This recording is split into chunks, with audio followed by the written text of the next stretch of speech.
If you happen to be driving through Elk Grove, maybe on the corner of Bradshaw and Bond, and you happen to see thousands of goats and sheep just grazing and hanging out, don't be alarmed. It's all for a reason. The Public Works team in Elk Grove called for some reinforcement just ahead of fire season. This is what we see. This is what we see time and time again every single year, Sean.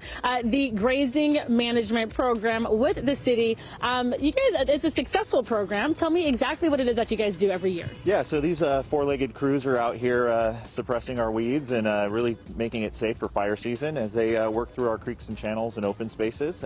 So doing a great job out here. Yeah, absolutely. Now, I was doing my research a little bit earlier, but we know that goats browse and sheep graze. Did I say that correctly? Yes, you did. All right, there it is. What I love about your program, most importantly, is that people can actually track where they are. So they're going to get a chance to not only track to see where they are in the moment, but see where or what areas in Elk Grove is actually getting that grazing management. Yeah, so if you go to the city's website, you can see an interactive map where you can see where the sheep and goats are, where they've grazed, where they're headed, and just kind of keep track of them as they move through the city. When it comes to weed abatement, specifically with livestock, why is that so important? It helps reduce our use of mechanical and chemical applications out in the creeks, and they actually do a better job as they work through. They clean the entire area versus just maybe the top sides of the channels. I love this. Okay, I'm going to bring in Laura. Laura is with Integrazers. Laura, come on over. Laura is holding a little baby goat, but beyond that, she's going to do a little trivia with us. Laura, good morning. Hi. Hi, and who do we have here? This is a baby goat, which is known as a kid. So in our world, moms truly bring their kids to work. Yeah. So speaking of which, this is perfect. So we're going to start our trivia game real fast. Yeah. Anchors, I need your participation here. Yes, we're here. If you take a look around, are you seeing more males or females out there? Well, we're going to have to zoom in. Let me see. I would say females. We're not zooming in. Tina says Okay, Courtney, you females. say I'm females. going by the Okay. bees because females do all the work. Well, I'm saying almost saying females because I don't see a lot of Bam. horns. There we go. So we're going females. that's what I Why was looking is it for, that yeah. we're seeing more females out there, Laura? So these are our pair herds. There's about 2,000 sheep out here, and these are our mamas and their babies. And so we've got everybody working, and like Ashley said, that fire season is approaching, so everyone's come to work, mamas and babies. Yes. Okay. Next question. How many Where are the stomachs do guys? goats have? How many stomachs do goats have?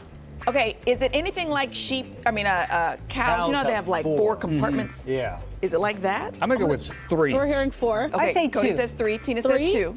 I'm going to say 17. Okay, we're going with. Okay, we heard a 2, That one we has heard a 3, 17. we had a 17. Laura, what is the answer? So goats and sheep are ruminants, and ruminants have a 4-part stomach, and that's really key to what Nice. we're doing here because all of this organic biomass, this vegetation that you see that's drying out, that creates fires. Yeah.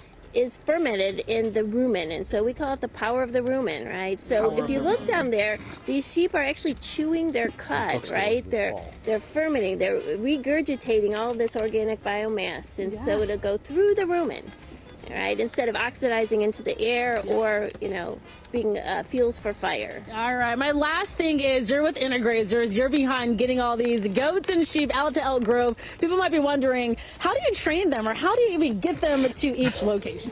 So we transport them through livestock trailers, but we also will walk herds, as far as 5 miles, and we try and keep them on the ground once we get them, and especially like the city of Elk Grove, we can migrate through these channels, and these animals have been doing it their whole life. I mean, they start out at 2 weeks of age, and if there's grandparents, grandmas in here, and they've been doing it a long time, and that's their... Multi-generational. I love that. Multi-generational grazers. If people want to get more information, Sean, on the grazing management program, how can I do that? They can go to the city's website, go to the webpage for goat grazing, and then or go to our mobile app, see Click Fix Elk Grove, and you can click on there and take it right there. It's so exciting to see. And by the way, John, I am told a lot of people can't tell the difference between a goat and a sheep. Just to be clear. I now know the difference, though, because I will never have that moment on live TV ever again. FYI. All right, back on over to you. Look at that giraffe. That is amazing. Is that a wildebeest? I feel